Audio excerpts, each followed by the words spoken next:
জামাতে নামাজ আদায়ের সময় বায়ু ত্যাগ হলে বের হয়ে ওযু করার সুযোগ না থাকলে করণীয় কি? নামাজের জামাতে দাঁড়াইছেন, কাতারের মাঝখানে আছেন, ওযু ভেঙে গেছে। এখন এমন মুসল্লি গাদাগাদি করে দাঁড়াইছে, পেছনে 10-12 কাতার আছে, আপনি ভাঙ্গা শেষ পর্যন্ত ওযু করা কঠিন। এরকম যদি হয় তাহলে ওযু ভেঙে গেলে ওই অবস্থায় অপেক্ষা করবেন। বসা অবস্থায় ওযু গেছে, বসে থাকেন। দাঁড়ানো অবস্থায় ওযু দাঁড়ায় থাকেন। এরপরে যখন সুযোগ পাবেন বের হবেন। আর যদি একটু একটু করে আস্তে আস্তে কাতারের ফাঁকে বের হয়ে যেতে পারেন সেটা ভালো। কথা কি বুঝাতে পারছি?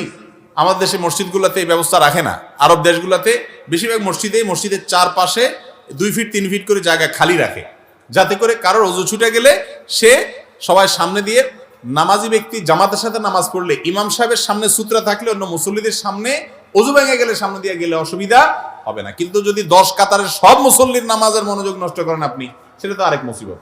এই জন্য এক কাতারের সামনে দিয়ে আস্তে করে যাই, আপনি রাস্তায় উঠে গেলেন, ওই রাস্তা দিয়ে চারবার দিয়ে হাঁটে হাঁটে আপনি বের হয়ে গেলেন। যদি বের হওয়ার কোনো সুযোগ না থাকে ওই অবস্থা অপেক্ষা করবেন, বিনা ওযুতে নামাজ কন্টিনিউ করবেন না। মুশকিল হলো ওই অবস্থা যদি দাঁড়ায় থাকে, সবাই বলবে ব্যাপার কি, দাঁড়ায় রয়েছে কেন? সবাই বুঝে যাবে যে এর বায়ু আসছে, তাহলে আপনি শরম পাইবেন। সেজন্য আপনি সবার সাথে সাথে তাল মিলাবেন না। শরম পাইছি সেজন্য আমি নাফরমানি করব, গুনার কাজ করবেন, সুযোগ নেই। দাঁড়ায় থাকবেন, যে যা মনে করে করুক, কিছু আসা যায় না। এরপর আপনি ওযু করবেন। যদি বাইর হওয়ার সুযোগ না থাকে, বিনা ওযুতে সিজদা দেওয়া নামাজ পড়া জায়েজ নেই। ট্যাপে ওযু করার সময় মগে যে পানি জমে তা দিয়ে ওযু শেষে কি পা ধোয়া যাবে? ট্যাপে ওযু করার সময় নিচে বালতি বা মগ দিয়া ওযু করছেন আপনি, তো যে পানিগুলো জমছে মগে, এগুলো দিয়ে পাও ধুইতে পারবেন কি না? উত্তর হলো, ওযু করার পর শরীর ধোয়া যে পানিটা, ব্যবহার করা পানি, যেটাকে মায়ে মুস্তামাল ফিকহের ভাষায় বলা হয়, অর্থাৎ ব্যবহার করা পানি, সেই ব্যবহৃত পানি বা ব্যবহার করা পানি, এটা দিয়ে অন্য কোনো অঙ্গ প্রত্যঙ্গ ধোয়া যাবে না। এটা এমনি ঢেলে দিবেন, কমোড পরিষ্কার করবেন, গাছের গোড়ায় দিবেন, অন্য কাজ করতে পারেন, কিন্তু এটা দিয়ে আপনি পাও ধোবেন না।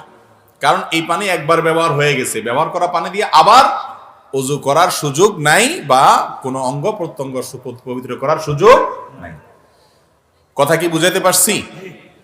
আর যদি এমন হয় যে ওখানে ব্যবহৃত পানির চাইতে অব্যবহৃত পানি বেশি, আমরা তো আজকাল টেপ এমন ভাবে ব্যবহার করি যে কত লিটার পানি যে চলে যায় আমাদের কোনো হিসাব নাই, অথচ এটা উচিত না।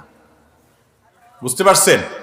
তো যদি ব্যবহৃত পানি না, বরং টেপে ব্যবহৃত পানি চলে যায়, আবার জমছে, আপনি মাথা মাছে করতে করতে, তাহলে সেগুলো দিয়ে পাও ধুইতে পারবেন। কিন্তু একবার ব্যবহার হয়ে গেছে, হাত ধুইছেন, ওই ধোয়া পানি জমছে, ওইটা দিয়ে পাও ধুলে হবে না।